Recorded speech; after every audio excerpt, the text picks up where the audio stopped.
Hello，大家好。嗱，大家都知道咧，依家社會環境咧，好多人有好多焦慮，而且越來越嚴重。咁呢個係一個好大嘅社會問題。咁我喺呢度佛門清淨地咧，我有四個多建議大家睇下可唔可以減少呢個焦慮嘅症狀。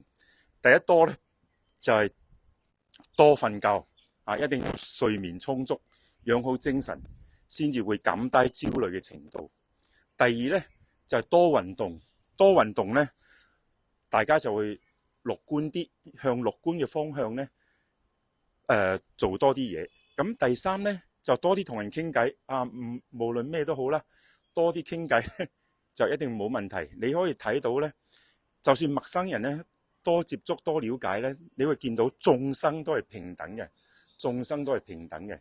最後一個多咧，就係喺許可允許嘅條件下咧，存多啲錢啊！希望呢個可以幫到大家減少呢個焦慮嘅症狀。多謝晒，祝大家一切身體健康，事事順利。多謝。